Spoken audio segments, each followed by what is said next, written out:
This week I'm back from Brazil. It should be pretty chill. Oh, okay. Not bad. It's not bad. That's not bad. That's not bad. It should be a pretty chill episode. Jackson got sick after he came back from LAIC, so he might be a little low energy today. I'm not entirely sure. He seemed pretty good. How you feeling? My energy is okay. I mean, I came back from Brazil. I got the pokey flu. I got the pokey wrist. Yep. I think it's going through my system. It's now kind of just getting flushed out through my face. So I'm actually I wasn't super congested on Monday. I felt terrible on Monday, but I wasn't congested on Monday. And then I got up on Tuesday and I felt terrible. And I said, "Hey, Rowan, we're gonna have to move the recording because I like literally cannot speak right now." So we're recording this Yeah. about like immediately going to be posted after we record this. So turnaround time is pretty much zero. But I'm feeling pretty good. I'm feeling pretty good. Hopefully by Monday I'm back to 100%. But these back-to-back Pokemon weekends definitely take a little bit of a toll on you, all of the traveling. But I had a good time. We'll get to it. But like I mentioned earlier, always good to enjoy the places that you went to. I went to Argentina. I went to Brazil. Had a great time in both. And yeah, how about you, Rowan? How has the last, I guess, 2 weeks been? Yeah. I mean, both of us have a break now. I mean, like you were saying, you played a bunch of events, and now it's nice. We've got some time off. I think a month or so before Toronto. So, I mean, my time off started after Vegas because I didn't do LAIC. So I've been, filling the time that I usually play Pokemon with. I just have been playing a lot of Lorcana online, played a bit of Riftbound, had some local events with that, and then otherwise just studying for my final exams, which are coming up in 2 weeks. Yeah, that makes sense. Are you doing this Riftbound tournament in Houston? I've been hearing about. No, I think it had conflict with one of my exams, and that's why I'm not going, if I remember correctly, or I misread. I think one of those two things happened. I would have liked to have gone. I don't know if I realistically could have gone if it's anywhere near my exam period, like because I would have to prep and then I would have to, of course, go. Uh, but the game is good. I don't think the game is fantastic. I like Lorcana more. I like Pokemon more, but it is something new, which is exciting.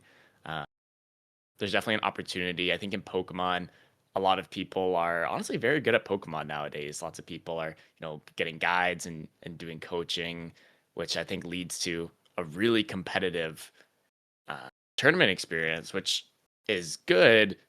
But if you want to win more, you should probably be playing any other game but Pokemon, because I think Pokemon is actually by far the most competitive trading card game as far as tournaments go.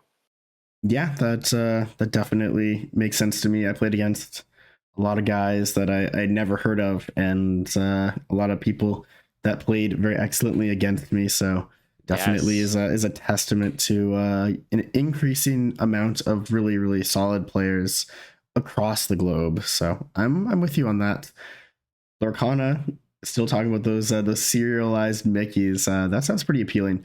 Is the prizing support in Riftbound good? Do we have any information on that? Because I have no idea about Riftbound at all, but I've seen quite a few people signing up to go to this event, so I imagine there's got to be something, right? I mean, I'm just Googling it right now. I think it's worse than most others. Uh, Let's take a little gander here. so it looks like top eight. So the winner gets 6,000, second place gets 3,000, and then 1,000 for top eight. So it seems like low, about half, maybe a bit less than half, like more like a third of Pokemon's prize pool. That's what it looks like to me.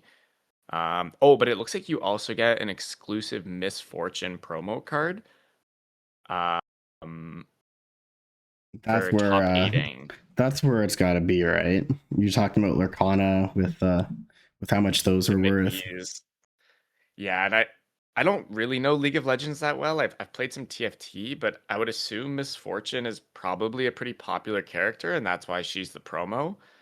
So yeah, I mean, if you win, I mean, the what did I say? The gold Mickeys were worth 5,000. Maybe I think they're worth more They're than like that worth more actually. than that. I think it was worth like Ridiculous amount.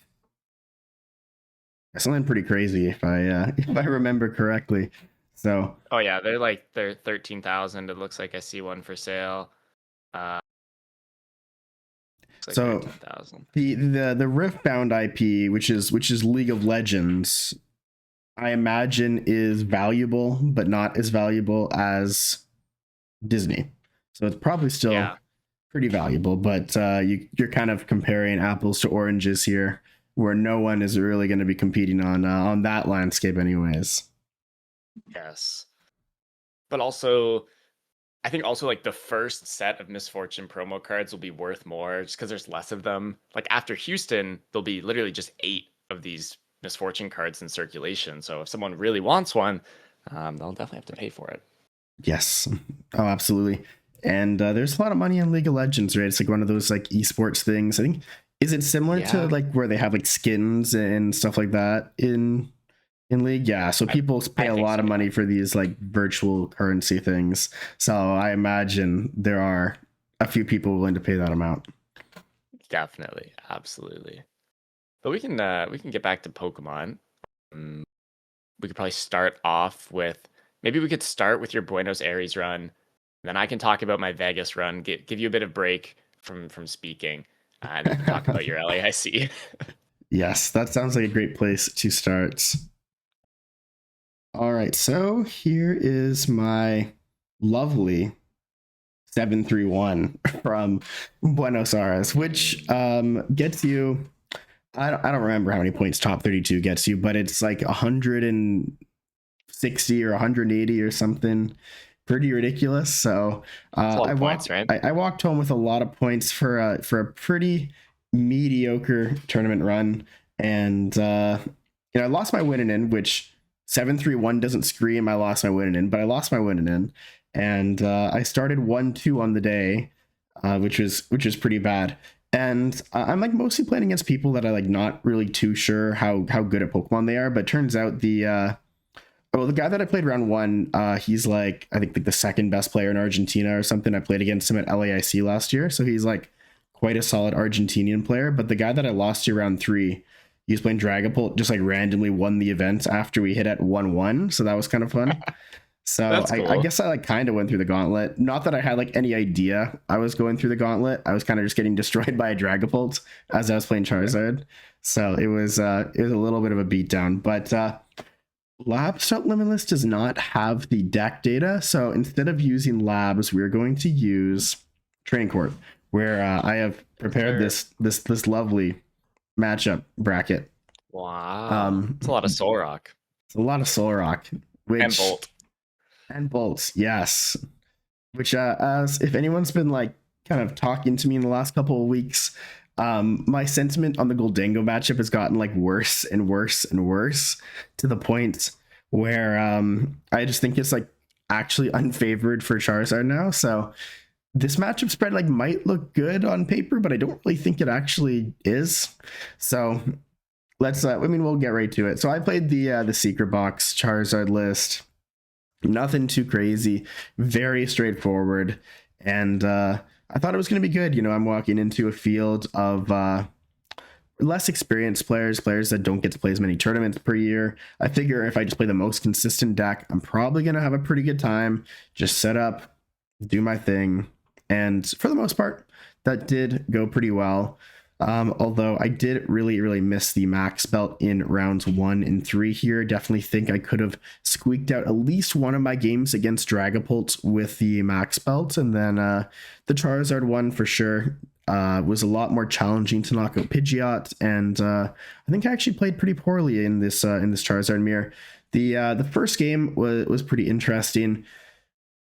Eventually, my Pidgeot got knocked out. His Pidgeot got knocked out. And or actually my Pidgeot didn't get knocked out this game. I knocked out his Pidgeot, sorry, and then I was able to like Iono him to 1, knock out his only Charizard, and I was looking pretty good. He had 2 candies in the discard pile. He had 3 Ultra Balls in the discard pile, and I was thinking, okay, I probably win this game, and I did Iono him to 1 into Sorry. Super. No, it was Super Odd Lilies because he I think he had 3 fires in the discard pile, so I think he maybe didn't need the rod, but the rod he got back a few fires because if he draws into his fires, he can't Infernal Rain. So he shuffles back in a Zard and a few fires, and then lilies and hits his last candy and Charizard, and then I lose, which was unfortunate. Do you remember? Hold on, that reminds me of. I don't remember the details, but there was a game you played against Henry Chow was that at LAIC as well, even?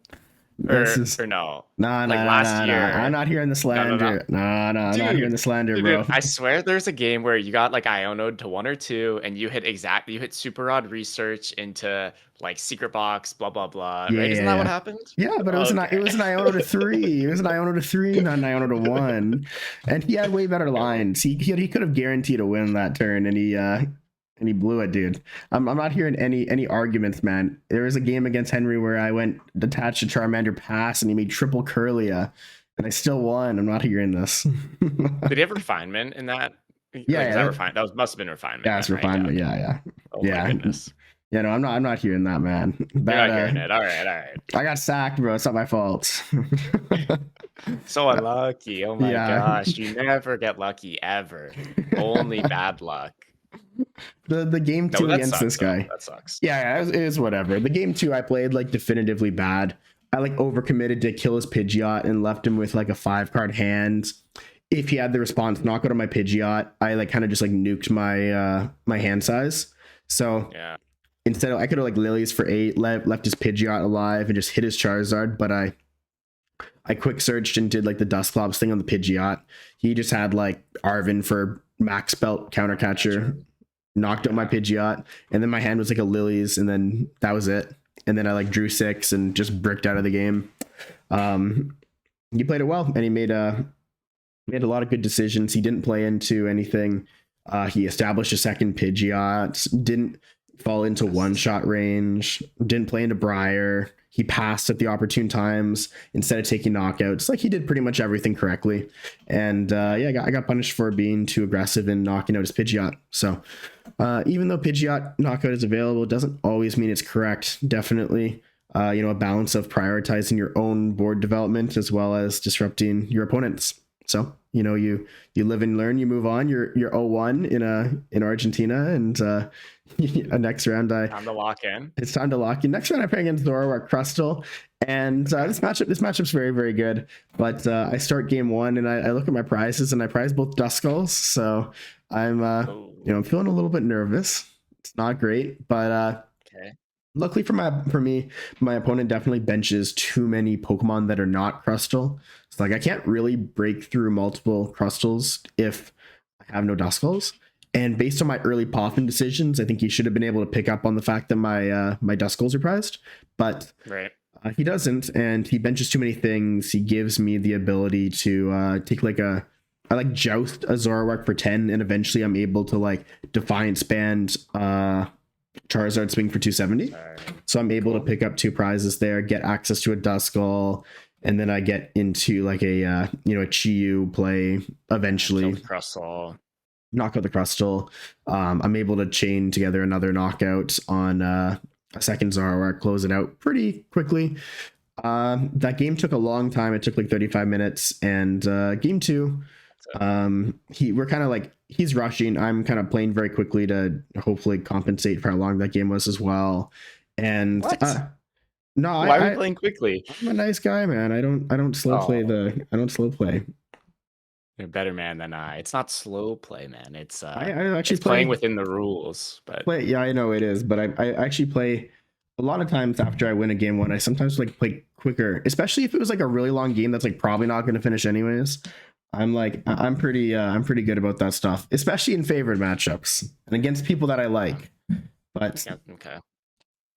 I try my best to be very, very fair, especially against people that are giving me leeway when it comes to pace of play in game 1 too. So we finished the game 2 by him conceding essentially. Like he wasn't actually going to be able to win the game in time, and I had like effectively checkmated the board, so he kind of just like scooped it up when time was called. So I'm able to get a pretty clean win against Crustle. I mean, that matchup's very, very easy. You have the Psyduck, doesn't really matter. You have Klefki. Yeah. It's relatively simple. Boss. Yeah, Counter and catcher, they don't have a ton affiliate, of whatever. recovery. I think they have one night stretcher, one rod, or maybe two stretcher. So not a ton. And especially when you're trying to keep your board very limited from your Zoroark pieces, it's hard to find that recovery. So was able to get through the Crustle no problem. And then round 3, I pair against a Dragapult. And honestly, I played this one really badly as well. I had a really strong start. I got to go second. He jamming towered turn 1. I opened Arvin for Secret Box. I was able to bump it, get the Evo turn 1. And I have a pretty good position. He's actually stumbling a little bit. And I'm able to get into like Charizard Pidgeot. And my biggest mistake here is I got to like this end game board state where you're normally looking for like Charizard Pidgeot. So he's on 3 prize cards, and I got Charizard Pidgeot. And I just don't bench a Duskull where I should have benched a Duskull. I could have opened up.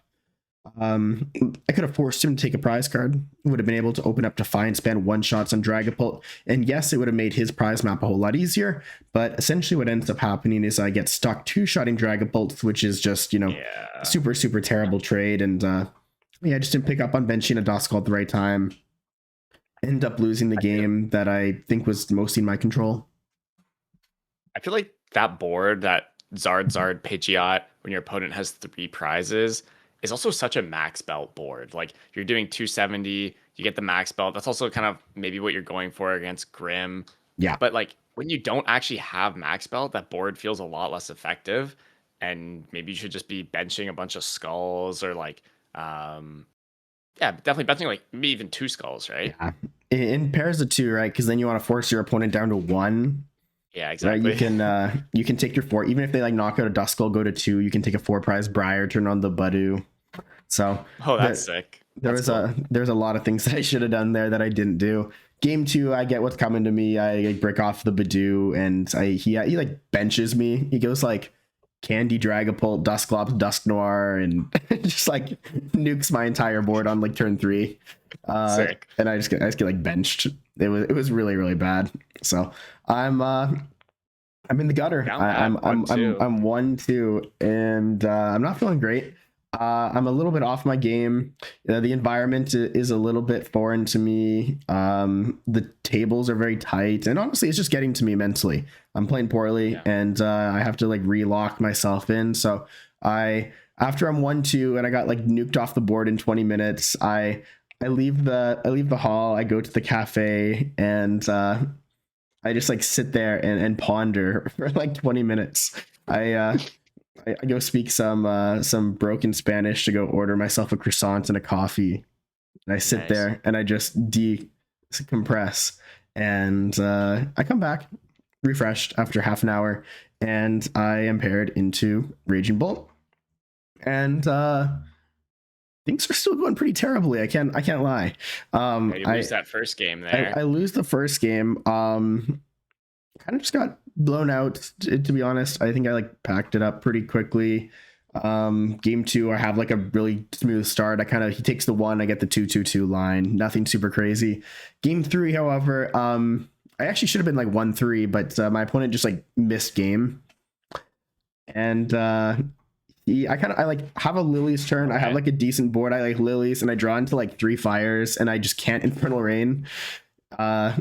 And I was like, okay, so what can I do? So I get like the first attack off. I get attach, and then I attack, but I can't get the second attack because I just have 2 fires in my hand, and I couldn't really find a way to do anything with it. So I'm like forced to pass and give him back the initiative. And essentially, what's the prices at this point? Does he have? So he's on go to 3, and you have 4. Yeah. So he's like on 5, and I go from 6 to 4. So I'm up 4 to 5.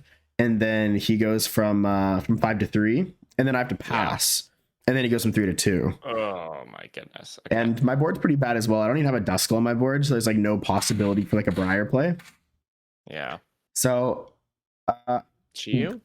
I looked at the Chiyu, but I don't think I could have. I don't think I could get it. I think I was like missing the Artisan, so I couldn't actually even get the Chiyu. So I'm like forced to settle. Oh no, I am able to get the Chiyu. So here's what happens. I get the Charizard set up with the Chiyu in the active.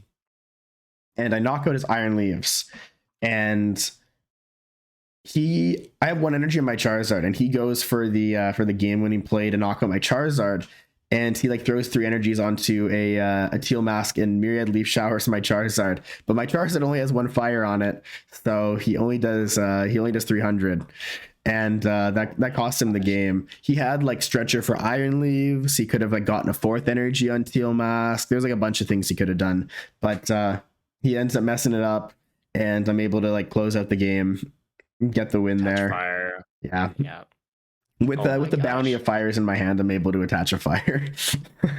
How like when games like that happen, like how do you feel about that? Are you hyped, or are you like feeling kind of awkward about it? How do you feel in that moment? I mean, like when you're 1-2, I don't know. I'm kind of like grasping at straws, right? I'm like, we're like You just both. take it, right? Yeah, like okay, I'll take it. Like it's obviously it sucks, and I was like, yeah, man, I'm sorry, but you know, I'm pretty happy because I just had like the most unfortunate series of events happen to lead to this event. So I'm like counting my lucky stars. I got bailed out a little bit, so I'm definitely nice happy. But when your opponent obviously like thinks they have game on board and then messes it up, it definitely feels like worse than if your opponent just completely missed like a line, because they like immediately realize their mistake. You can't like walk away from the table being like, oh yeah, they messed that up, but they don't know. You like kind of have to confront the fact that they like completely screwed it up in the moment. Yeah. So yeah, definitely a little unfortunate for that guy, but I walk away with a win, and this now leads us into our aggro portion of the day. I guess that was also part of the aggro portion. I play against Soul Rock portion of the day. 8 aggro decks in a row after my first 3 rounds for the entire tournament, which I was thinking like I was like pretty happy with this, and I was thinking like, okay, well, I keep running into aggro decks. I'm probably not going to tie. It's usually a pretty good thing. So, I mean, I go into the Dengo gauntlet, and like I was saying, I don't think Dengo's that good of a matchup, but I'm at least playing the version of the deck with the best Dengo matchup. I have the secret box. I get set up, and a lot of times you're just hoping your opponent whiffs turn 1 KO, and you get off to a good start. And for the majority of these Dengo games, that's all that really happens. Sometimes my opponent's whiff turn 1 knockout. Sometimes they got the knockout and I got Candy Charizard, Candy Pidgeot, and they whiffed a return knockout. One of the really big gambles I take on this board is I will just purposefully leave nothing on my board within Soul Rock range. So I'll even like go to the point where I just don't even have a Charmander on my board sometimes. So if my Charizard gets knocked out, I just lose the game. Game's But over. I'm just doing that because if my opponent, if they take 1 and then I take 1 and then they take 1, it gets kind of awkward because now I have to rebench a Charmander, I have to set up a second Charizard, and I have to find Briar. So if my opponent like kills my Pidgeot, it gets really, really ugly. So sometimes if that's the case, then I make a little bit of a gamble there. And some of the games I end up down 2 prizes. And so I'm down 2 prizes. I'm definitely not giving my opponent a 1 prizer, because then I'm going to be at 5. They're going to be on 3. And when this prize map comes up, you cannot Briar. So they'll go from 3 to 1. So when I'm down 1, I'm less inclined. Like if they take a 1 prize knockout, if I can find the Briar play, it's usually okay.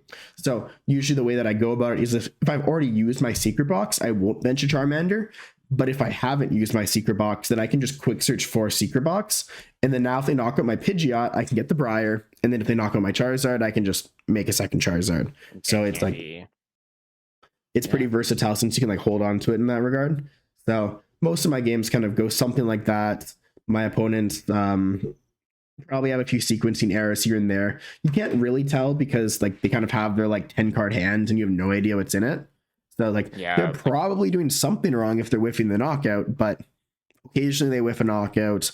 Occasionally they fail to bench enough Pokemon, right? So tiny or even maybe major sequencing errors lead to, pretty big results over the course of it. Setups. Yeah. So that kind of sums up my three Dengo games. I was fortunate I did not brick a single time in any of these games. So that's kind of the main way you lose these matchups is you just get run over. And you get run over a ton. So when I'm able to kind of just survive the early game because they whiff turn 1 attack, or maybe I'm able to go second, or maybe I go first and I shove Klefki, right? There's a few different ways that I can give myself a little bit extra percentage, but still very difficult nevertheless. So those 3 Sarah Ledge games, no problem. or Dango games, no problem. I also played against a Sarah Ledge, and my Sarah Ledge opponent, game one, they're holding on to like, I don't know, like a 16 card hand or something. And I'm like totally convinced they have a way to just like research and just one shot me. But they like keep refusing to like research. They keep bossing and taking one prizers. So like eventually they have this like huge hand, and I just like Iono it to the bottom. And my opponent never reaches 330 to knock out my Charizard, and they're out double boss. So they're not really able to capitalize on knocking out my Pidgeot. So yeah, they just never reached 330. I don't think they played aggressively enough. In fact, it was like slow enough where I was able to go through the Legacy Energy Sarah Ledge for one prize, and I was still able to outtrade them. Yeah. So I think either their like huge hand had no research in it or no Carmine in it, or they just like were playing a little bit too conservatively because maybe they had like Turo or Palpat or Briar in hand, where they probably just should have binned it. Should have researched. Yeah. Get to the point where they can actually kill Zard. Yeah. Yeah. Before, I don't know if you have more to say about that, but I want to kind of loop back to your decisions against those Golden Goes to not bench Charmanders. I think that's a really good example of understanding when you're just losing anyways. And so, like, realistically, okay, cool, we can bench an extra Charmander, but if they blow up our Zard, we're probably just going to lose even with that Charmander. Yeah. And so you just don't do it, and then you're in a better position when they whiff. Yeah. And I think that thought process applies to so many situations. You know, with Gardevoir, it's like, okay, well, if they kill my Gardevoir here, like I lose, so I'm just not benching a second Ralts. Yes. And then you get that extra bench space for another monkey. It's arguably more important for Guardy. I think it probably comes up. It comes up like a lot for Guardy. And usually it's just like, okay, I lose to boss. They're playing a deck that, like, you know, Grimmsnarl, for example, that like, doesn't really find boss that well. So like, I mean, if they have boss, I lose. But if they don't, you want to put yourself in as good a position as possible. And that's like a very key thought process, I think. Yeah. I mean, like with the Dango example as well, like you're thinking, oh, well, can they whiff on a following turn? Well, if they don't whiff this turn, it means that they probably got both rocks. It means they probably got Fez. It means they probably got Dangos. And once they have those, they're just not whiffing for the rest of the game. So you might as well just put yourself in that better position in the current turn where they don't have everything. Yeah. And 7 energy in the discard, then like SER becomes like really easy to hit. It's not eSearch Pro Dango easy. Where they just they don't just nuke your Zard like that super easily. I don't know, like what percentage of the time do you think a Dango player is actually killing your Zard when you do that on turn 2? Like 60? Less? It depends on how many gimmies they have on the bench and if Artisan's in play. So if Artisan's not in play and I kill their Solrock, it's like it's pretty bad for them. Because I take out their rock and then now they have no onboard draw unless they have stuff in hand. And sometimes they just don't. I mean, a lot of times they do, but sometimes they just don't. And it also depends on how many cards they actually had, right? If they poffined out double Gimme Ghoul and benched a Gimme Ghoul, they probably have a bunch. But if they're sitting there and like having to use Fighting Gong to get guys and bench guys and attach energies, and they Arvin and they have like an air balloon in their hand, their hand's 5 cards, it's like whatever. Yeah. Right? Your hand's effectively 4 right? Cards. Just knock out the Solrock. Hope. Right? Like this matchup is so much hope, right? You just like hope for this and hope for that. Attack and hope. Right? So you just put the odds as much in your favor when you are hoping. That's all there really is to it. And then that Sarah Ledge matchup, is that a little more favorable just because they're even worse at killing Zard? Or I mean, yeah, it's definitely better, but I don't think it's like that good. Oh, because you don't get Chiyu? You don't get Chiyu. So you normally get a Squawk kill. Briar. Yeah, you normally get a Squawk kill. So like that's going for you. You're normally playing from behind, so Briar's like whatever. It's like a question of whether you get set up fast enough to take 3 prizes. Because if you can take 3 prizes fast enough, you will like always have some sort of win condition. You like if they don't have the legacy energy, it's easy. You just Briar through the 1. But even if they have legacy energy, you can like Dusknoir, bench Charcadet, and Briar through the active, right? Or if they have double Sarilege set up, then you can just countercatch your Briar, the bench one. Right? It seems like a couple different things. If they bench Fez, you can countercatch your Briar, the Fez. So it's not like crazy tough, but you do just get like blown off the board sometimes for pretty much the same reasons that Dango can. So I don't know. These matchups aren't actually crazy strong for Charizard. Like I feel confident going into them because I think I pilot the deck well, but I wouldn't kind of go to the casino and put more than like a 50% odds on a lot of these matchups for Charizard. Yeah, makes sense. The one matchup I can put more than 50% on though is Raging Bolt. So I go to day 2 and I'm 6'2", so I need to go 201 to make top cut. I'm feeling relatively good. I kind of scouted the room. There's like 2 Dragapults in day 2. One of them was the guy that I played round 3, so I can't play against him again. So I'm like, okay, the room is, yeah. Well, like not until top cut. Yeah.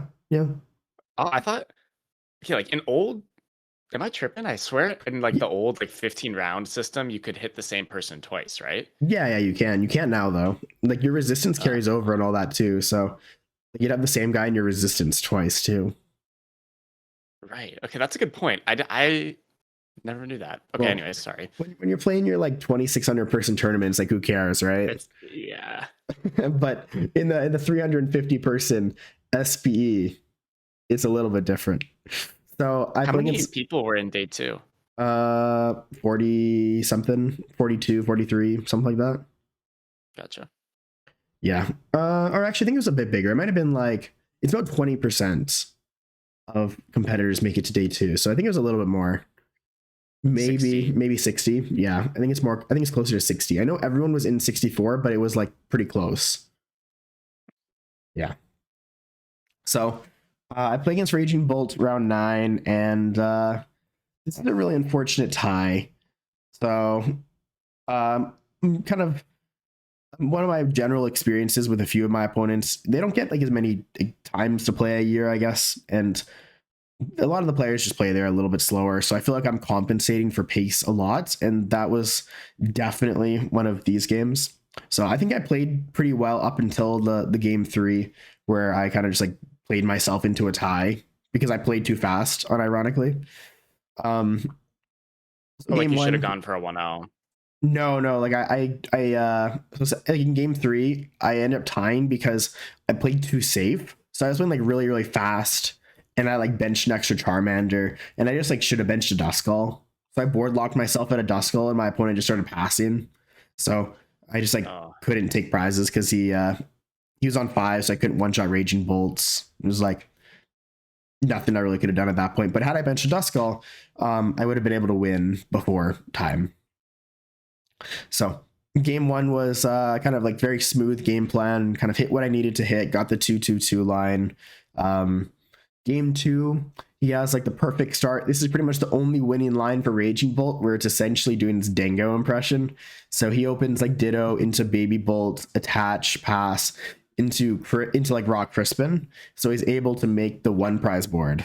And I'm like, okay, well, this is unfortunate, but it is what it is. So I go like, he like takes a prize with Baby Bolt. I have Shaman on the board, so I'm protecting my board. And I go like Charizard, Pidgeot, Iono, knockout his Baby Bolt. So his board has no Terra in play. It's 5 cards. I'm like, no energy. So I'm like, okay, that's pretty good. He's able to like put together an Iron Leaves response. These guys like all had Iron Leaves too, which is like super annoying. So he's most of them don't play that. Here they all had it, man. They all had him. So he gets the Iron Leaves response, and I'm like, okay, he's used 2 Noctowls to get here. He's got a 3rd Hoodoo on the bench. It's like, okay, Iono knock out the Iron Leaves, and he gets the response again, and he uses all 3 Noctowls. So I'm like, okay, it's not too bad. But he uses his 3rd Noctowl, and then he bumps his own Area 0 for Lavencia, discards triple Noctowl, and so I just like, I knock out the Teal Mask. He's got no energies on board. And he just like has second Area 0, Teal Mask, Raging Bolt, Sada, attach, or like Teal Dance, attach. And he just like gets there like out of nowhere. 1 shot. Yeah. Okay. So he just like blows me up on that line. And I had like at that point, it was like nothing I really could have done about it. The only thing that I could have considered was saving Iono for the turn after, but if I didn't Iono him that turn, like he probably doesn't have to use his third Noctowl. So then I just end up in probably even like a worse spot, I think. I'm not entirely Where too your sure Iono's about it. just weak. Yeah, I because if think he it makes sense. I think my logic in that situation would be your opponent has found their Dango impersonation line, as you put it. You're losing prize trade. You need them to whiff. And so I feel like your best chance, well, your deck only plays, it's just 2 Ionos. So you would have to Iono. So when you Ionoed him on 3, was it actually your last Iono, or do you still have one in your deck in Secret Box? Yeah, like, that was my I last think we're just Iono. it was your last Iono. It was my last Iono. His hand was I mean, like his hand was like super, super big that turn because he like burned double Noctowl, got like Fez out, and I don't know, his hand was like 9 cards. So he was getting the next knockout for sure. So I figured, hey, if I Iono him to 1 on the following turn, he might already have like extra teal dances on board. All he needs off the Iono to 1's like Vessel or Retrieval. Right? Yeah. So it feels like pretty bad. So I figure like get him while his energies are like a little bit more deficient.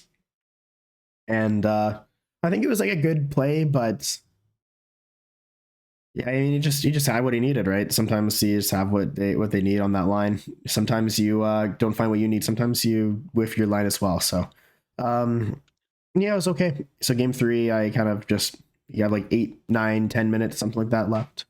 And yeah, I just didn't bench a Duskull. Just should have benched a Duskull. Would have been able to win in time, and I didn't. So I pick up a tie to start the day, and yeah, I move on to Raging Bolt number 2 of the day. I play against the Wet Bolt. Yes, actually, the Water Mask Ogrepon. I think maybe there was like another guy that was playing Wet Bolt. It was either round 4, round 8, or round 9. I can't remember, but he takes like 3 prizes with 2 Wellsprings, but he burns like all of his resources to do so. It's like I have like no Charmanders. I whip the Shaman, and I have like no Charmanders, and he like takes 3 prizes with Wellspring. But his board is just like so atrocious that I'm able to like eventually make his Charizard, Countercatcher, Knockout, Fez, Iono. Or maybe it was Knockout Teal Mask. I was like one of the 2. And then he just like bricks off the Iono. So that one was like all of his Noctowls to keep getting Crispin, E-Switch, whatever else. Yeah, he played double E-Switch. So I like pushed up Pidgeot, and then he like went for a second Torrential Pump, but like hit my Pidgeot for 100 and knocked out like 1 Charmander on the bench. And I was like, okay, like sure, doesn't really fix any of your prize maps. And now he's got like double Noctowl used, and he's got no energies on board. So it was a pretty big disaster there. And yeah, I just go Iono Countercatcher Knockout. He whiffs. I take another 2, and then yeah, game's pretty much over. The other game, I got the Briar play, so he was on 3, I was on 4, so I could have just went take two, but I had the Dusknoir Briar play in hand, so used the Dusknoir, put him down to 2, Briar took 3. Relatively straightforward games. I mean, this Raging Bolt matchup is largely uninteresting for the most part. I don't really think a lot of classic Charizard things. I mean, for anyone who plays the deck a lot, they know, the Dusknoir Briar trick when it's like 4-2 on prizes.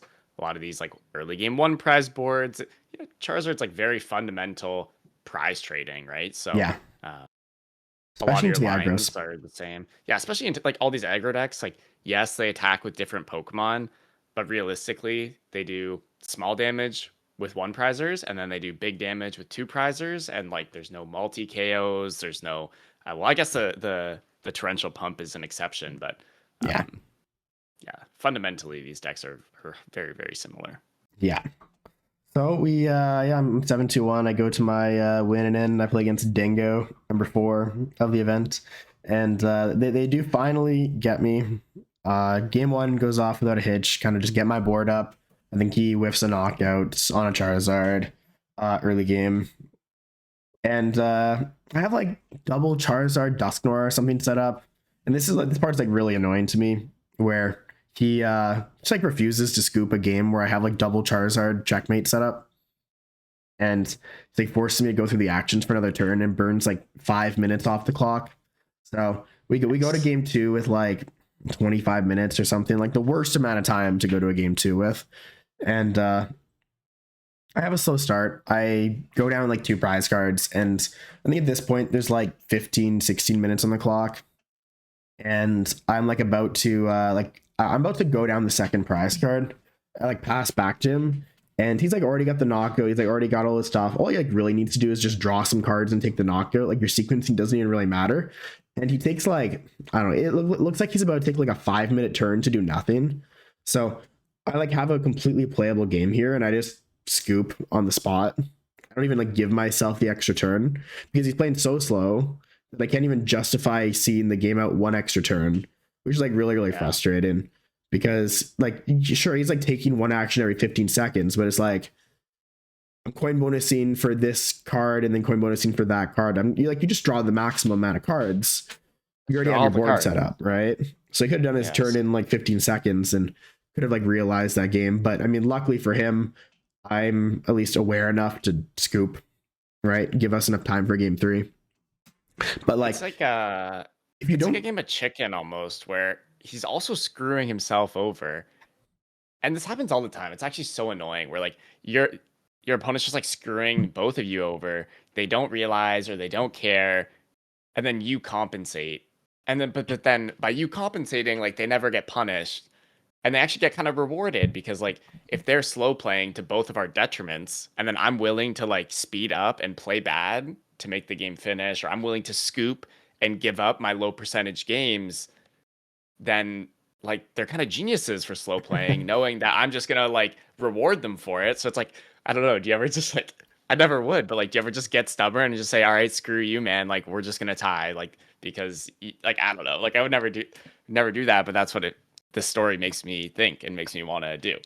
I know, because I can just sit there and let him finish this game, and I'm gonna lose this game 100%. And we go to a game 3 with like 5 minutes left, and then no one's happy, right?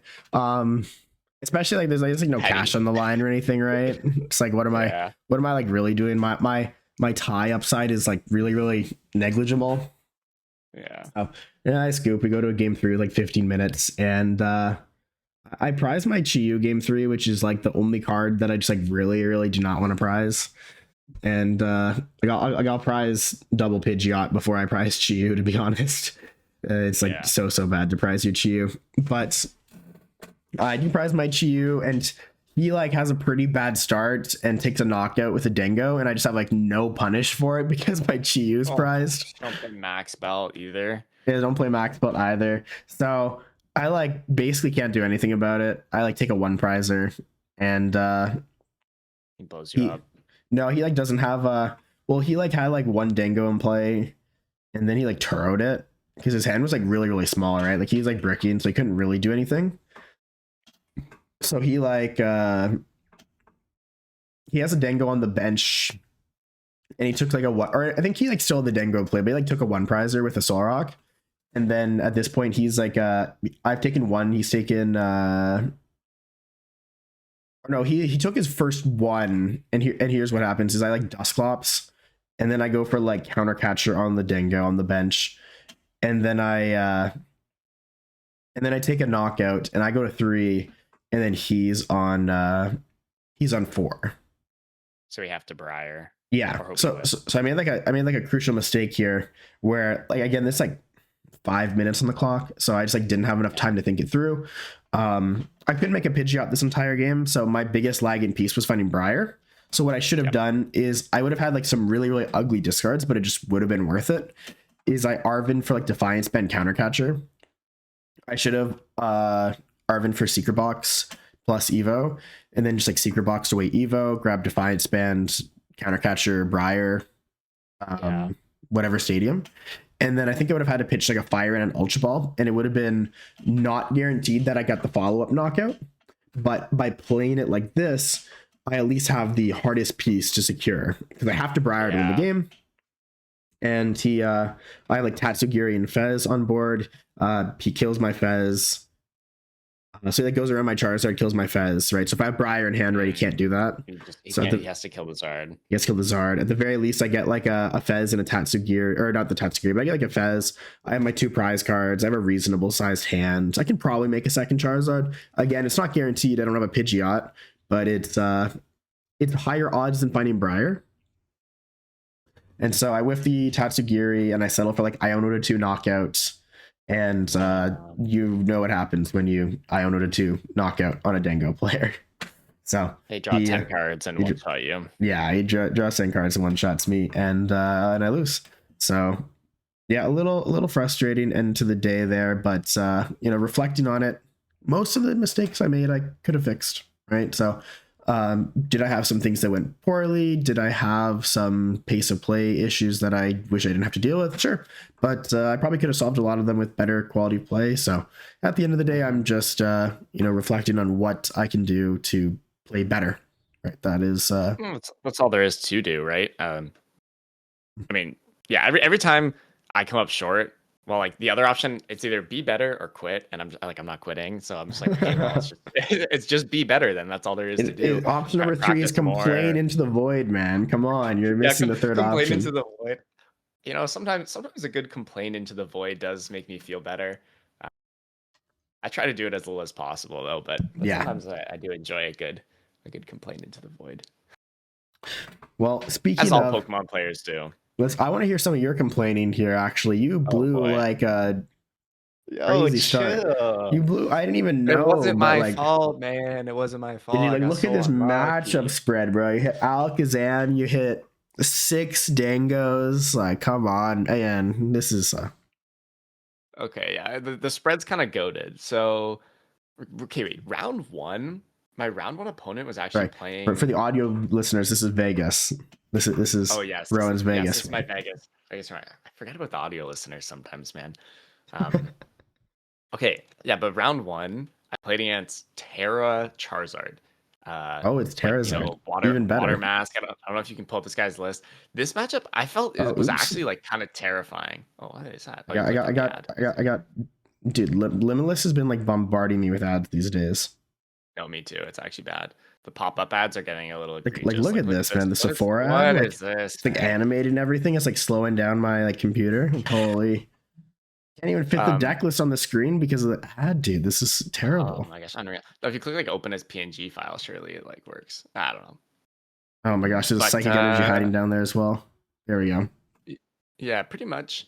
I think this matchup is like terrifying if they can ever set up Pidgeot. And from what I remember, he just never made Pidgeot. I think actually both games I went turn 1 Frillish or like turn 2 Frillish when I went second. Dirty dog.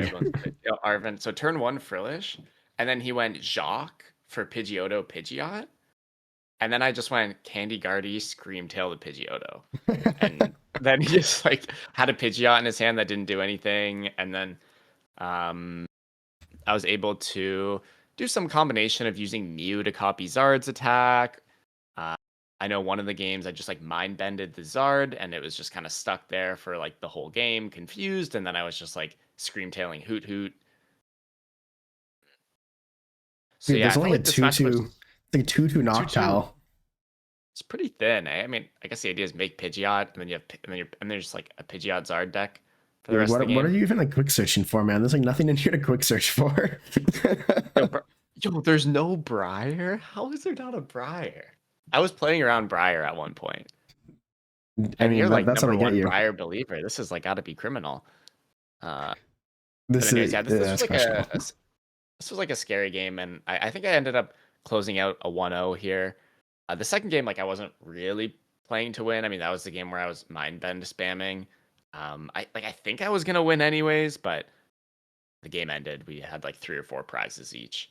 And that's gonna be a theme for this tournament. Oh no! Oh no! Yeah, Jelly Guardy, man.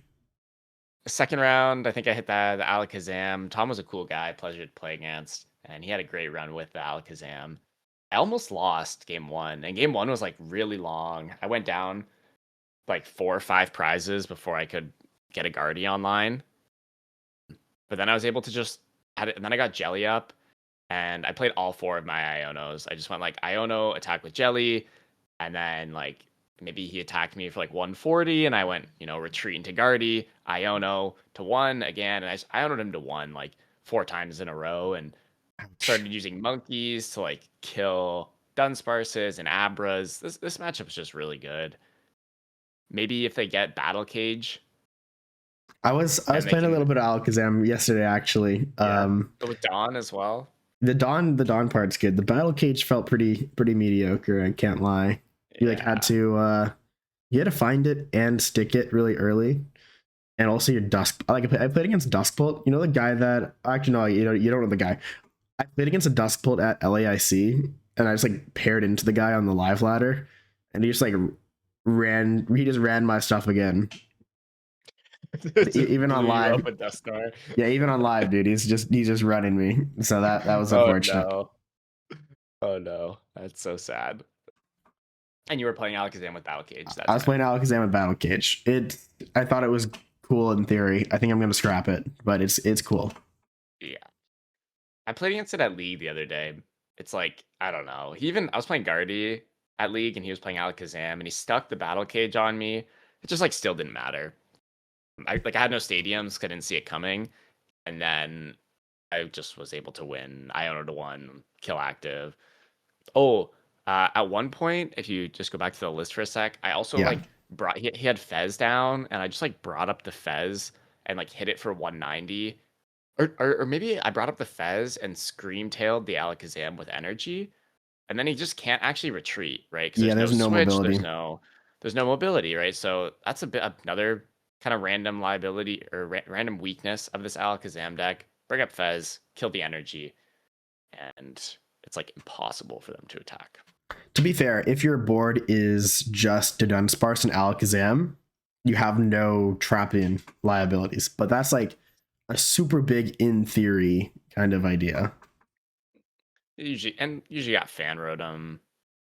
I actually don't like the Fan Rotom. I actually don't like any of these cards that are not like Fez. I cut the Fan Rotom, I cut the Psyduck.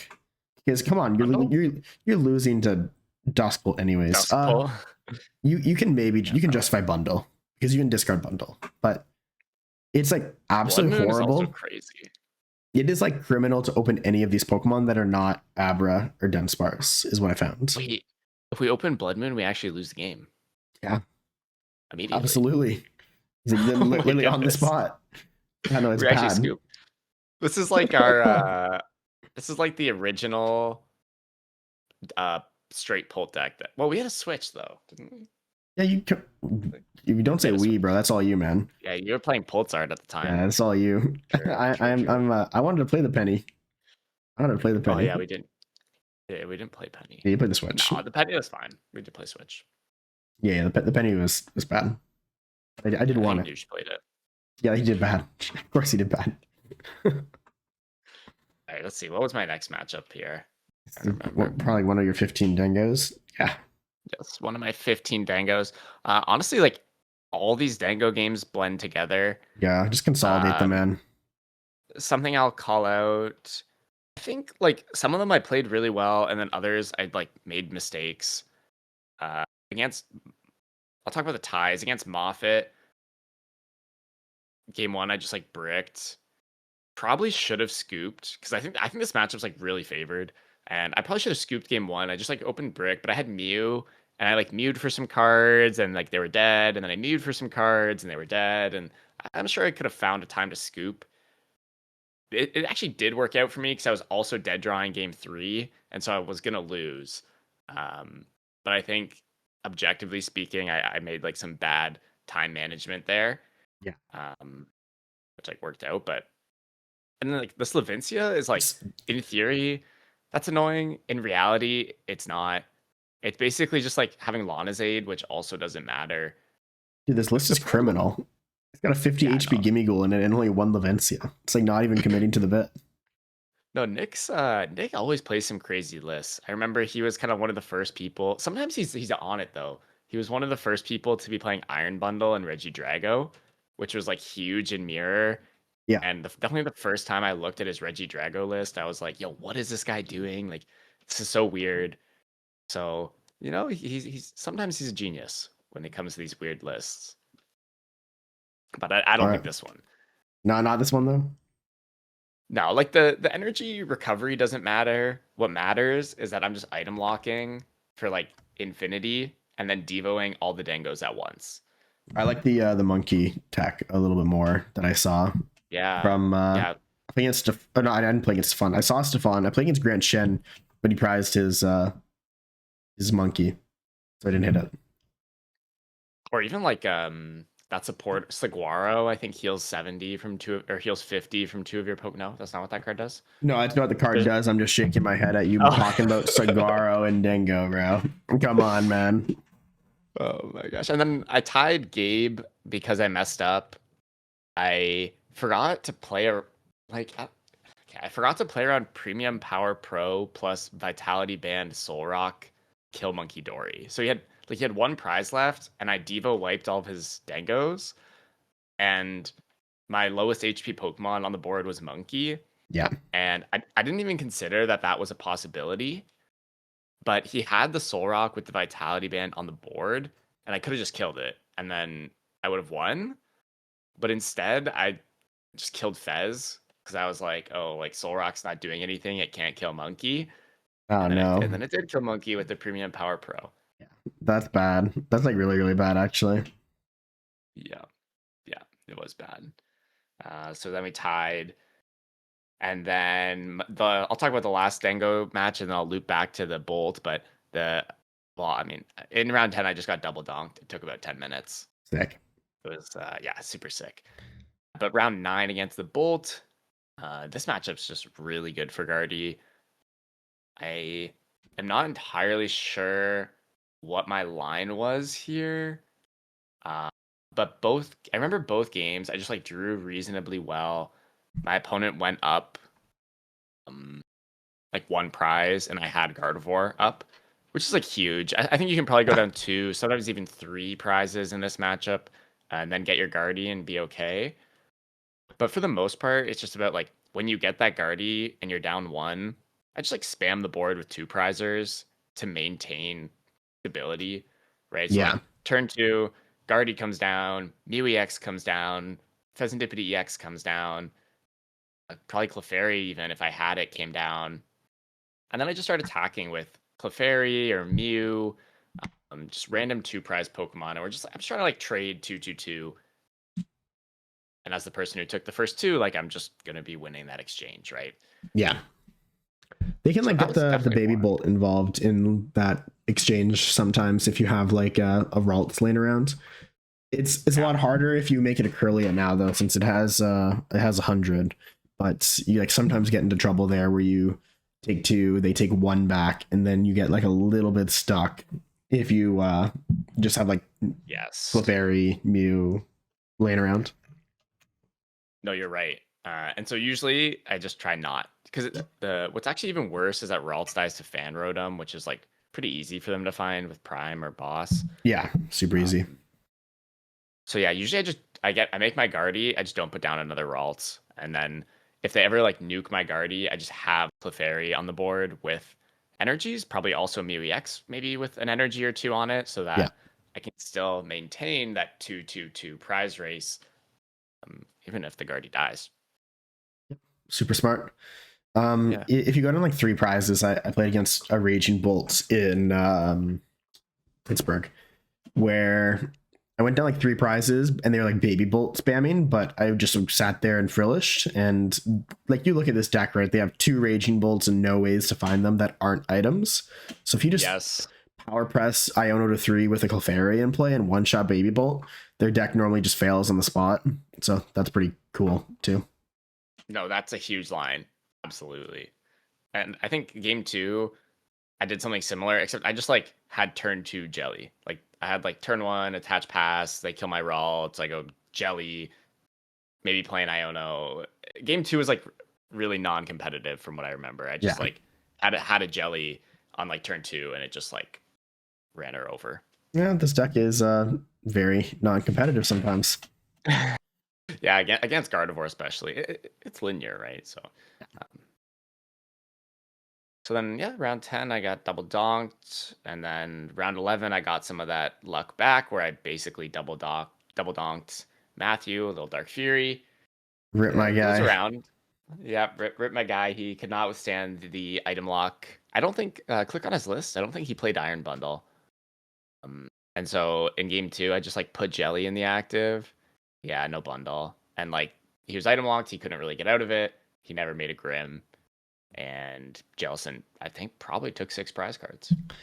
Sick. Yeah, I, hey, I I, I love had a few item lock, games. man. I had a few games like that actually against the Grim as well at LAIC. Yeah, I think I mentioned that to you. Just did not make a Grim either game. yeah. That is like the best way to beat Grim because it kind of happens a decent amount. I'm figuring that out. And then these last 3 games are actually really interesting. So I kind of speed ran the early ones. Um, so round 12, I play against Zoroark, and oh, also I should have also mentioned like a large majority of those Dango matchups were 1 game. It's such a It takes long matchup. forever.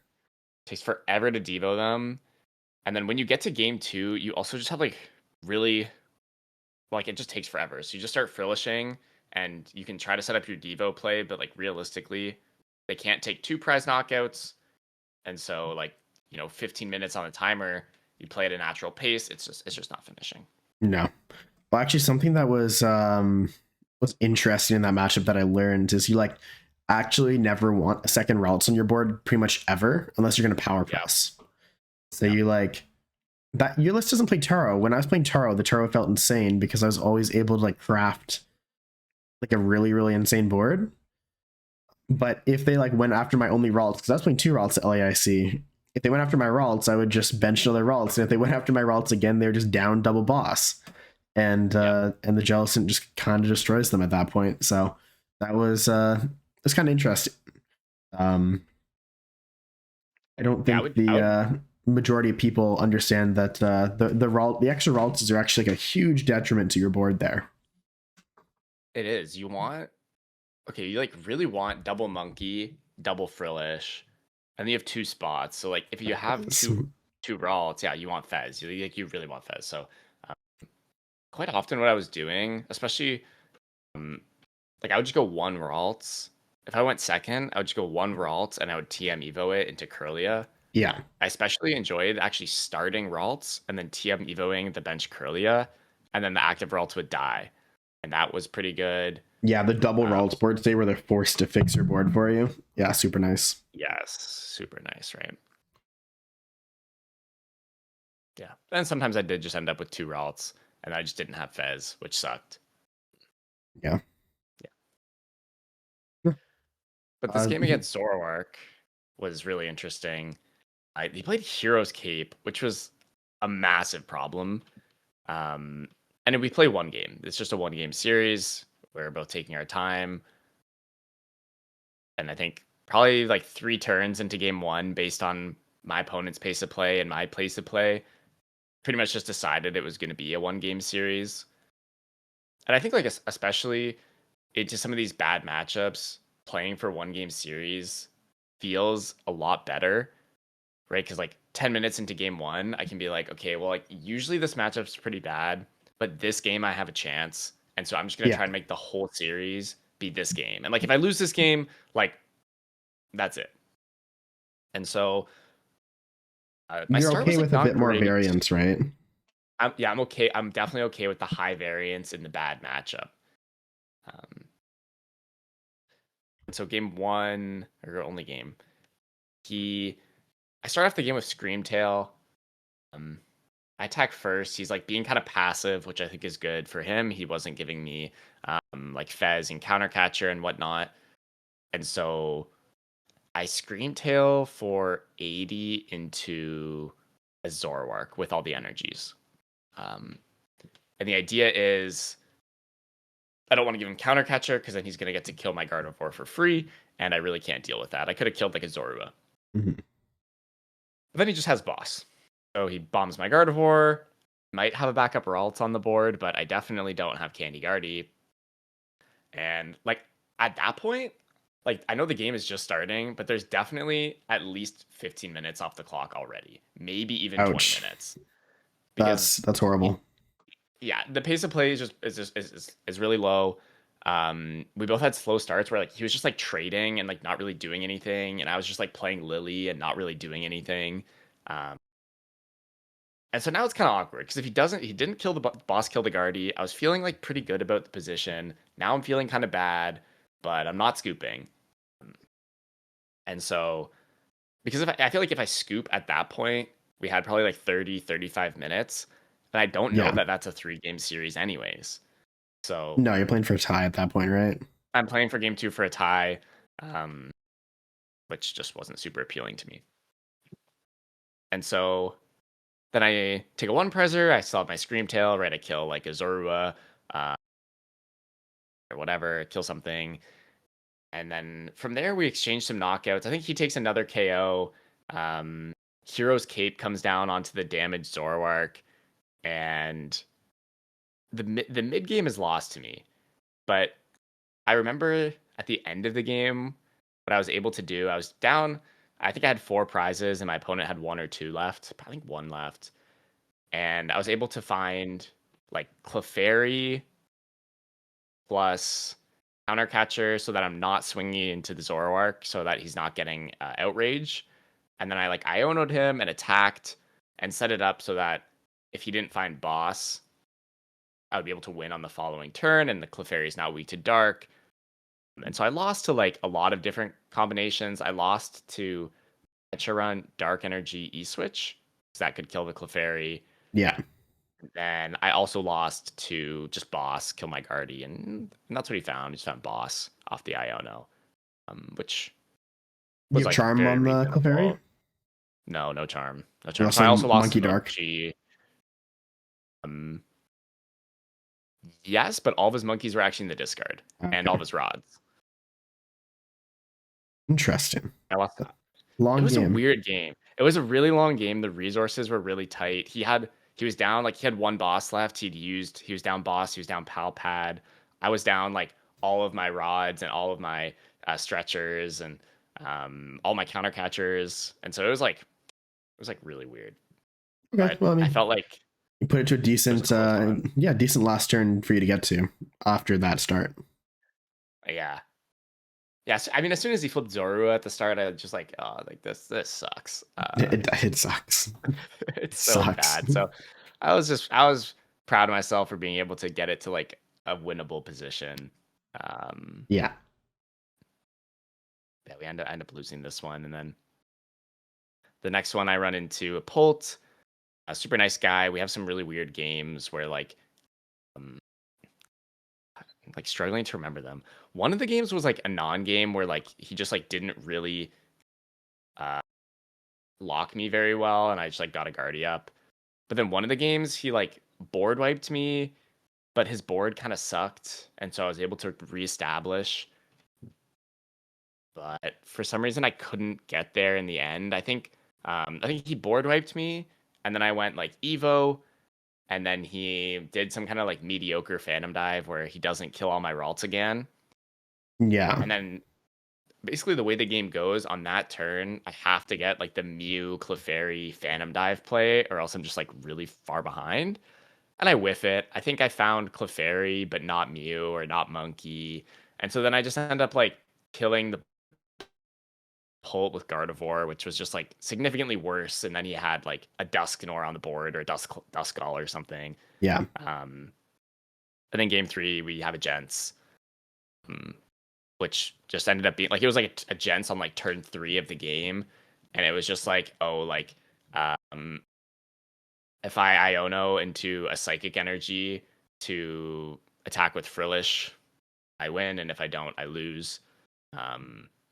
Sick. Because like literally, like the board was like we literally just started, and we're like, okay, we need something to go on, and then I just like I hit the Psychic, and that was it. And Yeah. then I think Nice also like gents. yeah, I think those gentlemen's are kind of underrated as opposed to like trying and like I had some more of those like in other tournaments instead of going for gents where it's like, oh, what's gents on board state and like whoever's winning wins. Like you Like had a that's the milestone. yeah, hit a milestone. I think that's something that I really like doing or like on a specific turn, like for example against Dango, a great gents I think would be like, oh, I'm just gonna like attack with Zard on turn 2 against Dango, and if you blow me up, that's game. And if you Yeah. don't blow me up, I win. Well, yeah, it's Right? like functionally is the game, right? The rest of the game is mostly a formality. So I actually Yeah. do like that a lot. Because I think It's also very measurable. it's very measurable, which results in less tension at the table where both players are like, no, I think I can win. You know, you get like the Guardy player who's like, oh, I'm gonna Iono you to one and counter catcher you. And then the other side, you have like the Bolt player who's like, bro, I have one prize card left. Like, what do you mean? You have 6 prizes. Like, I'm gonna win. Like, what do you mean? You know, and you get like Yeah. that dynamic or like both players are just convinced they're gonna win. Like, just avoid those situations. Have a Yeah. milestone, gentlemen's.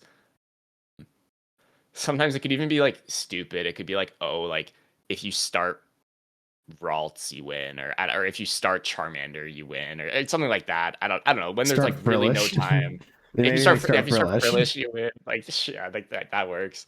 Um, It's yeah, I mean the yeah, gentlemen's are just like an unfortunate part of the game for sure, but it's definitely good to have something concrete to go on as opposed to something subjective. I mean, prize cards of course are good for that, but there's also like there's also so many issues with prize cards where you are just taking suboptimal routes to take prize cards if you gen some prize yes, cards, and then people just end up sour because you end up behind a prize. It's like, oh, I wouldn't have played that way if we weren't going on prize cards. It's like, oh, well, you were going on prize cards, so yes, we were. you're behind on prize cards.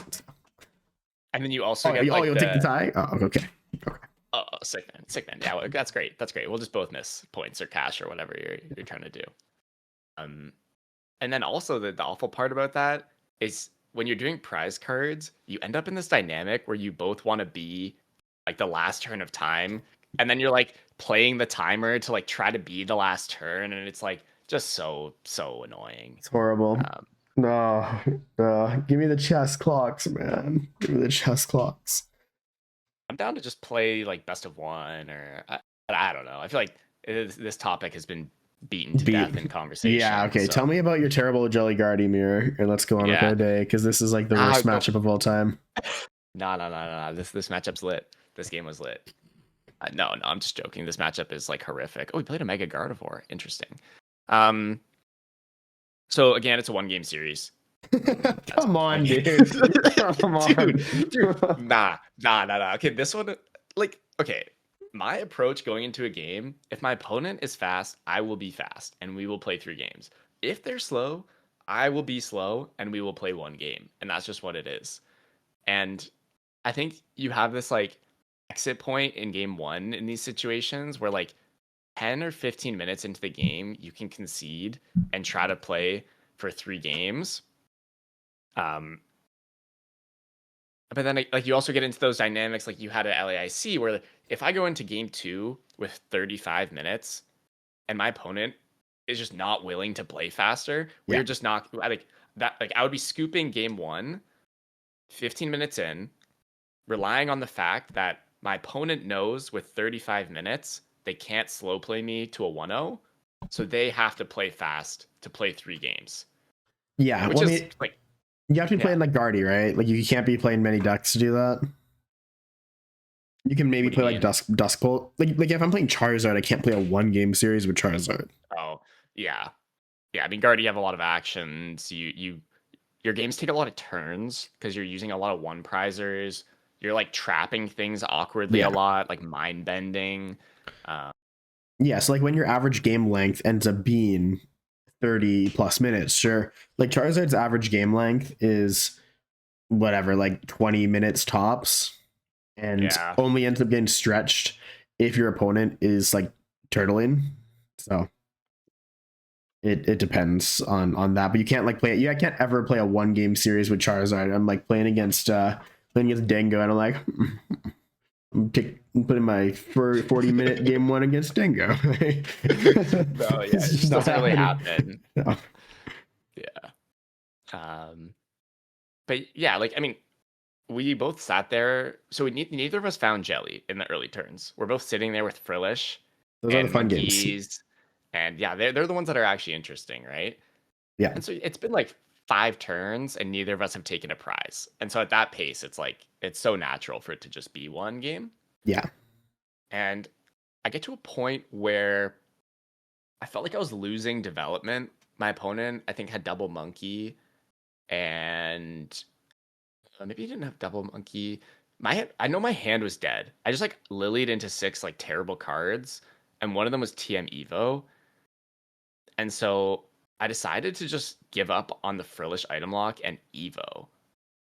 Did And that so get I you went, Curly or Gardevoir? it got me Gardevoir and Jelly. It's pretty So good. I went Artisan. Oh, and the other key thing was that he board locked out of Screamtail, which let me go. Like my board was now, I think Guardy had Mew EX, which was bad. I started Mew. Yeah. I had Guardy, Mew, Double Monkey, Frillish Active, Jelly Bench. And if he had Screamtail, it's like kind of bad because maybe my monkeys just start like dying to Screamtail, but he's bench locked out of it. And he actually played like amazingly well. And we had like this really drawn out game of like trying to position our Jellicents.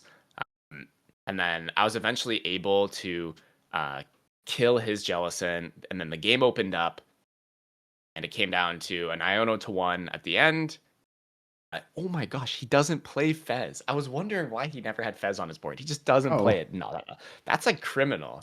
wait, That is what? insane. He just doesn't play Fez. What? That's What? absurd. That is absurd. And he's playing one nest ball. What do you need to nest ball for? Not Yeah, you don't have Fez. Fez, so frig, I guess nothing. Oh, wait, that's crazy. But Anyways, I owned him to 1 at the end of the game, and he needed to find a recovery card for his Screamtail. And he had all of them: the Rod, the Double Stretcher. There's an Artisan. I don't know if he had Arvins or whatnot, but yep, I owned him to 1, and he just found the Screamtail, and that killed whatever won prizer for game. yeah. So that felt kind of bad. This was the one. So essentially, my losses were the close game to the Zoroark player, which was fine, the double donk to the Dango, and then the stretcher off Iono to 1. They always have it. It's time to scream into the void. No, I didn't feel that bad about it because, like, I mean, like I said, like it goes both ways. Little Dark Fury just completely bricked against me. Some of my Dango opponents definitely didn't draw very well. Yeah. But I hit overall, like these are pretty good matchups, especially my day 1 matchups were just like pretty good. Yeah, it then goes for sure. Yeah. But that pretty much summarizes my Vegas run. And I think I'll just continue to play Jelly Guardy moving forwards. Get a Diancie in there. Yeah. Call it a day. Yeah, me too, probably. I'll talk about my LAIC very briefly. It's so uninteresting. Like, Yeah. I don't know, man. It was like fine. I have it here. I went 9-2-3 with Jelly Guardy. I swapped off of Charizard to Jelly Guardy as a result of the Dango matchup. And looking at my matchup spread, I'm like super glad that I did not play Charizard. I went through like three Dusk Bolts and three quality Dango players. So yeah, I was wow, yeah, you did. And I played against 2 Grims as well. So like the matchup spread for Charizard was just abysmal this week, which I think was kind of shown by the actual results of Charizard this weekend. Unfortunately, I still ran into 2, and just like the disclaimer, I did terrible against Charizard. I think I played pretty poorly against them, but like I played the Chow list. I played 2-1-2 Guardy, and they might try to convince you that 2 Ralts is fine against Charizard, man. It's so not fine against Charizard. It's so bad. There was just like there were just games where I like prized a Ralts and they just blew up my Guardy, and I couldn't preload things because like I don't really have anything to preload. So yep. It was it was a nightmare against the Charizards. Almost all of my wins were just me scamming my opponent. Like honestly, welcome to Milwaukee. the item lock. Yep, the Milwaukee run. Yeah. Yeah. So this round 1 against Grim, game 1, I like trying to figure out what my deck does, and I like just like completely screw the game, and I think I like bricked myself because I didn't bench Fez, and I like didn't preload things, and then my opponent bossed my Guardy with my other Ralt prize, and that was bad. Game 2, I just kind of like stomp him. He doesn't get a Grim up. He like scoops pretty early. Game 3, I just make a Jellicent and I power press like 5 times, and I win on the last turn in time. Did he have a bundle? No bundle. At least not that I saw. I mean, I assume not, right? Dude, these ads are like slowing my computer down to like a grinding halt. It's actually unreal. No, I can see a no bundle. no bundle. I gotta get my ad blocker back. I like got rid of my ad blocker because he was just giving me pop-ups for the ad blocker itself. And clearly I gotta bring the ad blocker back. Game 2, I play against a Pult Noir, and I literally just put a Frillish in the active, got the Monkey KO on the Badoo, made a Jellicent, and announced power press like 3 times, and he just bricked. And sick. That the same thing happened Game 2, actually. He like literally, I don't think he put one Dragapult in play, and I just like had Mew Clefairy on the one turn he made a Dragapult. So I was able to break free from its item lock, and then like immediately had Candy Guardy, and then I just like sat behind the Jellicent, took a bunch of prizes, and it was super chill. Game 3, I played against Gabe, as you did in Vegas, and he's playing this Dango deck, which apparently only plays 3 gold Dangos in it. I think that's actually good. I don't think you need 4 anymore. I hate this. What? You're playing a 1 prize board in so many matchups for so long. No. I think you need 4. No. I gotta draw my Dangos, man. I'm not trying to bench Genesect. I need to draw my Dangos. True. Anyways, he game 1 is like pretty drawn out, but he like opens Mega Mawile, and he like I like sit there and like Frillish for a long time, and he's like not drawn super hot, but I like kind of just like eventually convert the Mawile to 3 prizes. I'm able to like counter catcher it and just like knock it out with power press. It's like scoops pretty soon after. Game 2, I prize double Ralts. I scoop on turn 2. And very good. Game 3, I just kind of get there with the Frillish. He, I think, just runs out of energies. He's not playing Lonazade, so he just like can't really get there. On the Mega Mawile, I think he like benches the Mega Mawile, and I'm able to get like I get the genome hacking on the Mega Mawile. So you like copy the 80x attack. So you do 240 with that attack, and you Adrenabrain 30. You have to use that attack because if you use Big Bites, you can't leave damage on them. Damage. Yeah. Yes, true. So you copy the 80x, and then you take the 3 prizes there with the counter catcher. So Mew EX actually very valuable in dealing with Mega Mawile there. And I got through relatively smoothly. Again, these Dango games are not super interesting. Round 4, I play against this guy who's been haunting me on the live ladder, destroying my Alakazams, Francisco. I just played really bad. He didn't play any items turn 1, so like I like didn't want to pay the dark energy on the Bunky to retreat because he put 2 Badoos in play. So I was like, I don't really want to get rid of this dark so I can like chain knockouts. So I like don't item lock him, and then he just drops a bunch of items and like slams a Dracloak and a Lilies, and I get like folded. So I just like should have item locked him. It was like pretty stupid.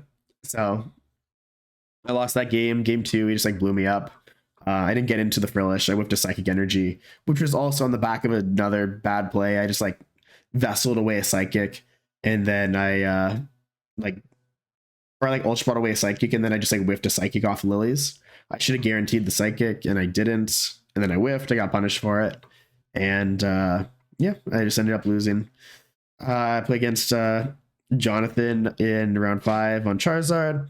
Game 1, I just scam him. I just get Frillish, just spam Frillish. He eventually get into like the Frillish shuffle because he's not evolving, and I'm trying to play around boss, so I don't make a Jellicent.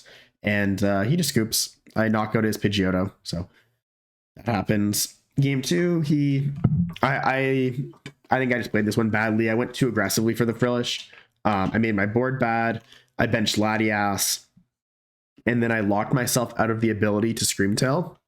So I couldn't Screamtail his Pidgeotto. I couldn't even really Screamtail his Pidgeot, and he was playing Dusknoirs, so he just eventually gets like a board wipe on Gardevoir plus Ralt, and I can't really recover.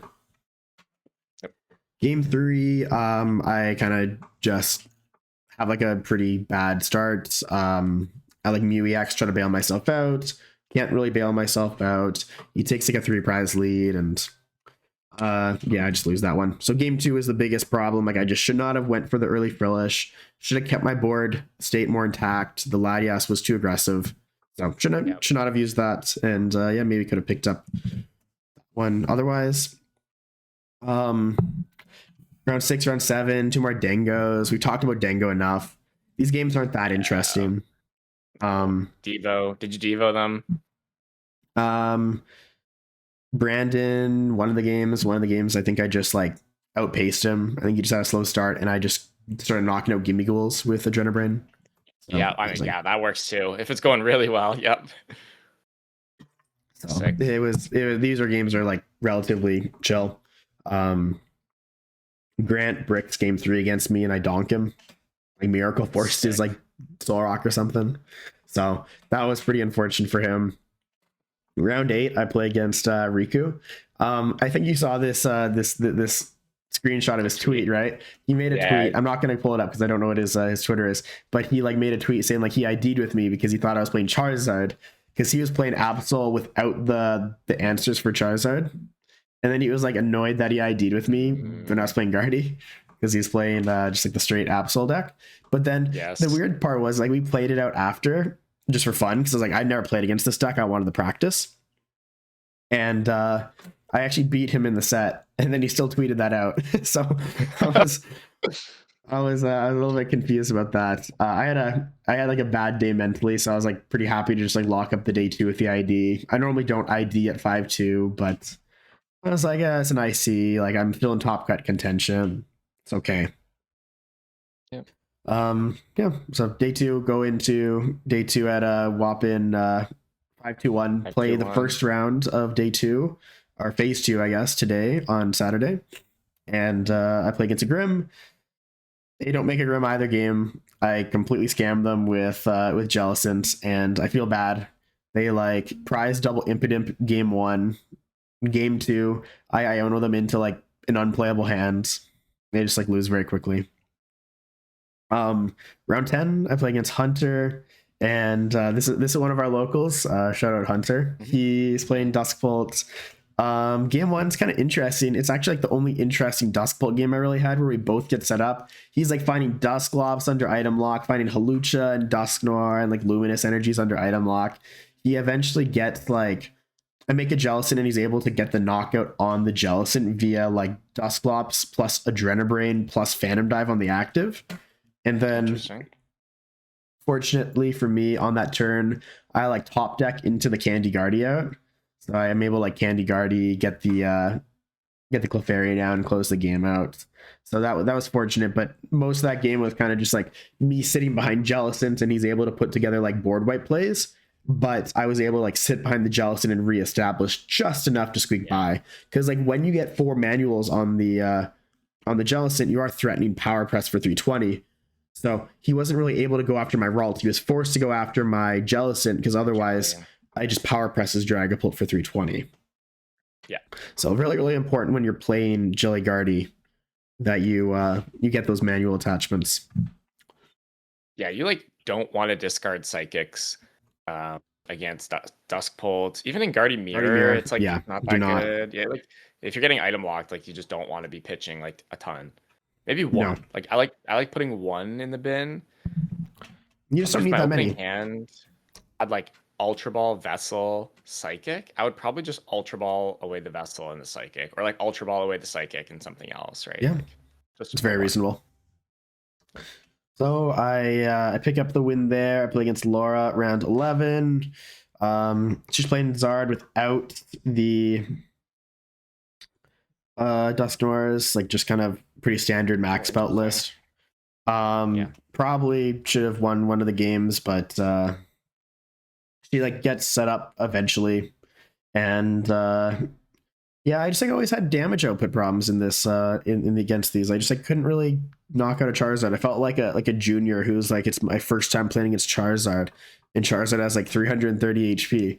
Like, how do I deal with this? I can't deal with it, and yeah, I just like never really was able to fight through like Charizards with a Mist Energy.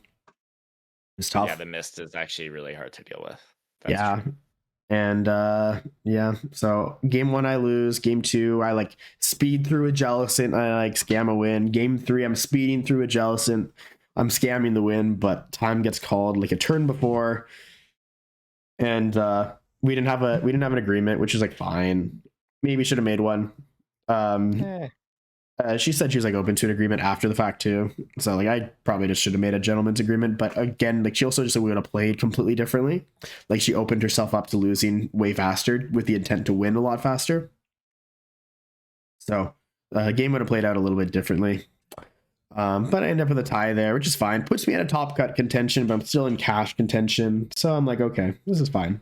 And so at this point, this is kind of my aside. Is I like realize kind of the travel award implications. So I'm like sitting 8th in North America at this point. I need top 4 for travel award, and I'm like start running some calculations to see what I need for the travel award. And essentially, I realized like as long as like it was basically if Piper doesn't top cut, I like just needed to like get top 64. So I'm like playing towards that with that kind of goal in mind. Piper ends up losing like Henry in round 13, I think. So like at that point, I realized like, oh, I just need to ID into the travel award, which we'll get to. But I play against Antonio round 12. He's playing Sarah Ledge, and this game is like super egregious because I'm like losing by 3 prizes. And I like go like Jellicent, Iono, I countercatcher a Charcadet, and he like draws too many off Iono. And the judge, we call over a judge, and we're like, oh, like I Iono'd him, drew too many. This is the card. And the judge like takes the top deck and starts shuffling the deck. After like, the Iono. Yeah, I remember you telling me about this. Yeah, he just like starts shuffling the deck. And the judge gives like 15 minutes goes by. They give the guy game loss for drawing an extra card because the deck is shuffled, which the judge shuffled the deck. It was like super stupid, and I was losing. No, it was a terrible ruling. I was losing really badly. I had prize to Ralt. He went boss Ralt twice. He was up 3 prizes. I had like a decent line where I was going to power press his only or one of his 2 Charcadets and then try to board wipe Sarah Ledge plus Charcadet later. And he didn't have enough energies in the discard pile because I had Jellicent in the active, and he was playing boss instead of discarding energies with research. So I thought that I maybe could have got through, but he just got a game loss. And then game 2, he just bricked immediately, and I put a Jellicent in the active, and he lost the game in like 3 turns. It was pretty sad. So Jellicent, what a card. Dude, like, I really hope we get a format soon where item lock is just not good. It's so stupid. Like it's just like the best deck too, right? Like your win rate's just absurdly high with it. Yeah. Play against Consta around 13. Super nice guy. Game 1, he actually gets to the Jellicent first because this is Guardy Jelly Mirror. He gets to the Jelly first, and I'm kind of like in bad shape because I have to break item lock, but he's just bricking with the Jellicent. Okay, so we have a chance. And so I Lilies at one point. I draw into Curlia Gardevoir. And I'm playing one Curlia. Okay. I make my Curlia, and then I pass, and then I make my Gardevoir, and then I have like double monkey set up, and I just break through the Jellicent, and he just eventually loses. So I got really lucky off of Lilies, and he was just bricking, so it was okay. Game 2, he makes like a terrible play. He like secret boxes, and he's like about to grab Lilies, and he's like, wait, I don't really want to play a supporter. And he opened Mew, so he like benches Frillish, Ultra Balls away his entire hand to grab Jellicent. And does he secret box? And yeah, he secret boxed and then Ultra Ball and then has no supporter, just to secure his Jellicent. And does he have like a Ralts? Is he like, what is his board is just like Frillish? His board is just Frillish Mew, and he even discarded his Artisan, so no one has Artisan because I bricked. Oh my gosh, this is like a little greedy. Energy on the Frillish? So he attaches to Frillish. His hand is like Frillish Jellicent. Jellicent energy. Okay. And the worst part is I opened Monkey with a Dark. So he like eventually goes to Jellicent on the following turn, and I'm just like completely bricking. And I just like I just mind bend. I like Adrenabrain and then mind bend his Jellicent. And I already put 60 on the Frillish with Mind Bend, so the Jellicent's up to 150, and he flips Tails and goes to 180. So I'm able to just like Mind Bend Adrenabrain through the Jellicent off of the one Tails flip. And What? And I'm still bricking this entire time. So I actually had like a Fez that I had to bench to avoid getting like donked. So I started attaching to the Fez, and I'm able to win the game. What is going on? I'm able to win the game by Cruel Arrowing a Curlia, and he whiffs Candy Guardy, and he just runs out of Ralts. Is he also playing 2 Ralts? No, he's playing 3. I think, actually. I guess I don't know for sure, but I'm sure he's playing 3. On? Yeah, he's playing 3. So yeah, in some situations, I don't mind like the Ultra Ball your whole hand away for Jellicent. Just slammed the Lilies down, and then just like had everything. Lilies. That sounds. And I opened Monkey Dock too, right? Like that's the other thing. Yeah, so your Jelly's a little more pressured. Also, wait, did you put down a Ralts? No, I know Ralts on my board. Like he could have just like played normally. Yeah, like I wouldn't even item lock. Like just Evo. Oh my god, Evo into the Jellicent. Just Evo into the Jellicent and play Lilies. Oh my gosh. Okay, maybe he prized the Evo. I don't know. He must have. I don't know. Anyways, that was like I got bailed out there heavily. And going to round 14, I ran the numbers and I was like, okay, if I ID, I should be locked for the travel award. And that was correct as of that time. And turns out the guy that's like in 4th now, he like went to a League Cup in Michigan. And then won a League Cup in Michigan and then passed me. Sick. I've never been in the position to like be like, oh, travel awards shouldn't have local points that count towards them because that doesn't make sense. But like, holy, did I feel that going into that? Like I could have just played it out too, right? And I played against like a Turbo Guardy. Or I didn't know, but like I was playing against a Turbo Guardy, and had I like not had implications for the travel award, I would have just played it out. And his deck was like terrible into Guardy Jelly as well. Like it was just no outs. Yeah, it was just like a boss. And wow. Yeah, I probably just like would have stomped this game, and then I would have gotten like top 32. I mean, like against it, theoretical, right? But if I win this game, then I do get the travel award. But I thought I was locking up the travel award, and I figured like even if I win this game 70% of the time, it's probably not worth playing it out because the travel award's worth a lot more than the this game is.